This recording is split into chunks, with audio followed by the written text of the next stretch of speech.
उनके अंतःकरण से अपने अंतःकरण का एक आकार, ये संग है। संग तो बहुत लोग रहते हैं।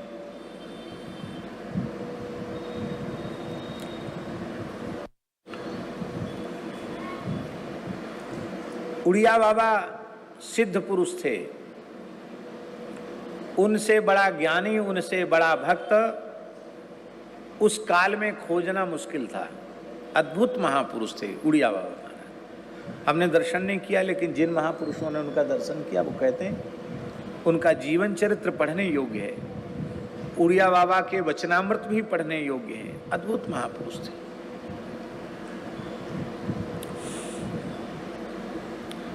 उड़िया बाबा दावानल कुंड में अपने स्थान में विराज रहे थे। उनकी पर्णकुटी बनी हुई थी। 2 साधिकाएं थीं, सगी बहनें थीं, ब्राह्मण परिवार की थी। उनको कुछ साधन संबंधी जिज्ञासा उनके मन में थी, तो दोनों बहनें पूज्यपाद श्री उड़िया बाबा की कुटिया में उनसे कुछ पूछने गई। स्वाभाविक है, लोग संतों के पास जाते हैं, कभी कोई जिज्ञासा लेके भी जाते हैं।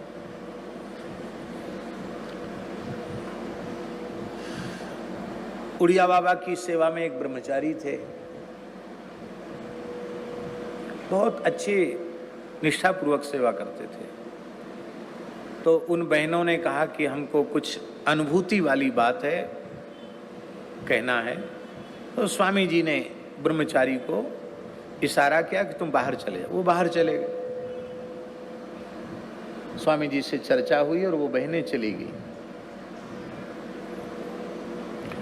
उनमें से एक बहन का तो हमने भी दर्शन किया है। लगभग उनकी 100 वर्ष की आयु थी।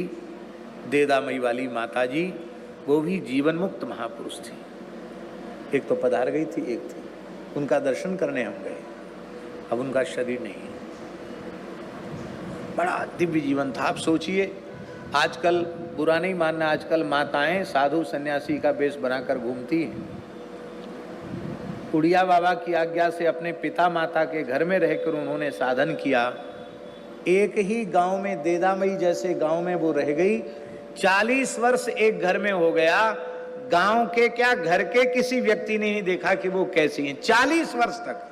आप सोचिए कैसी अंतर्मुखता होगी।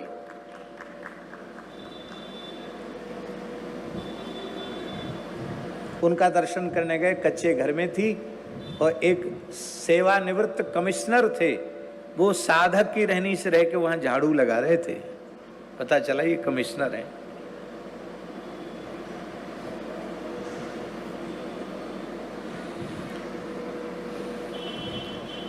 तो जो ब्रह्मचारी सेवा में रहता था उसको बाहर जाने को तो कह दिया, लेकिन वो कुटिया के पास से खड़ा था।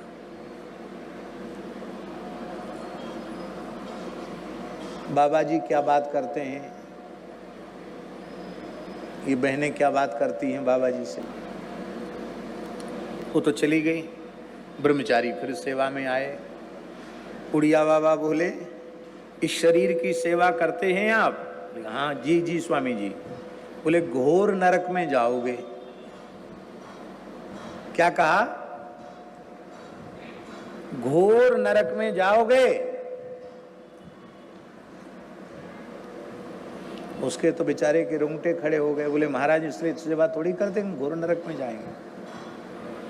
बोले जब हम तुम्हारी अवस्था में थे तो 5-7 हाथ दूर से कोई स्त्री शरीर निकल जाता था तो इतना तीव्र वैराग्य था कि हमको वमन हो जाता था। स्त्री शरीर की गंध से उल्टी हो जाती थी। उनके जीवन का एक प्रसंग है। एक उधर गए थे आसाम की तरफ, एक घर में आग लग गई और घर के सब लोग बाहर हो गए। एक छोटा बच्चा, 4-6 महीने का एक बच्चा भी आग उस घर में रह गया। उसकी माँ भी बाहर निकल आई, लेकिन माँ उस बच्चे को उठाने के लिए आग में चली गई। अब वो घिर गई चारों ओर से आग में। किसी का साहस नहीं था कि माँ और बच्चे को पकड़ के लावे। उड़िया बाबा वहां से जा रहे थे।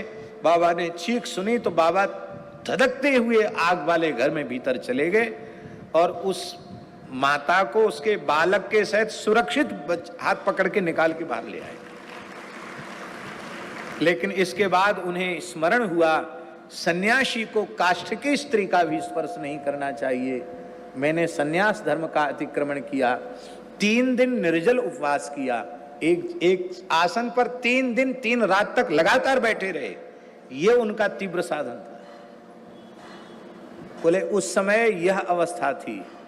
अब जब ब्रह्मातिरिक्त समस्त नाम रूपों का तिरोभाव हो गया है, उस समय तुम जिनकी सेवा करते हो उनके ऊपर शंका कर रहे हो कि यह एकांत में स्त्रियों के साथ क्या बातचीत कर रहे हैं, तो सेवा करके भी घोर नरक जाओगे।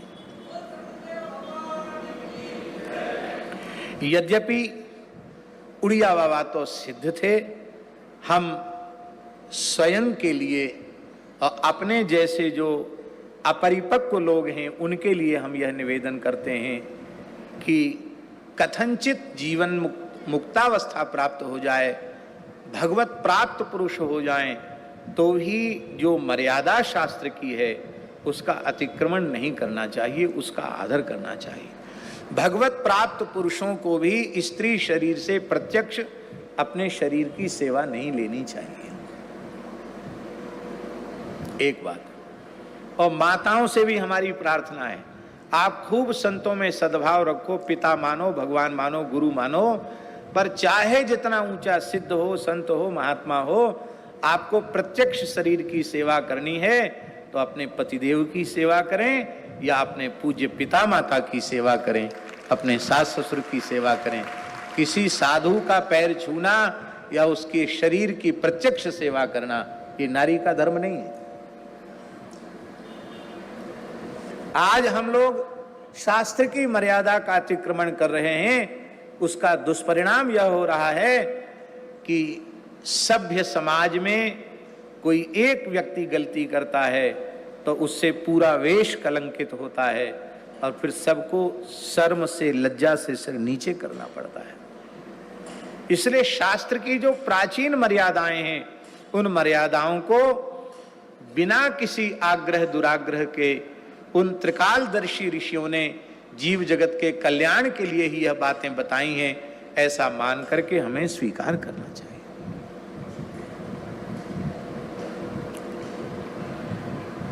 तो संग, वैराग्यवान पुरुषों का संग, संग में भी वही बात है, उनके चरणों में अपना हृदय खोल कर रख दे, कोई छिपाव दुराव न रखे। पारसमणि है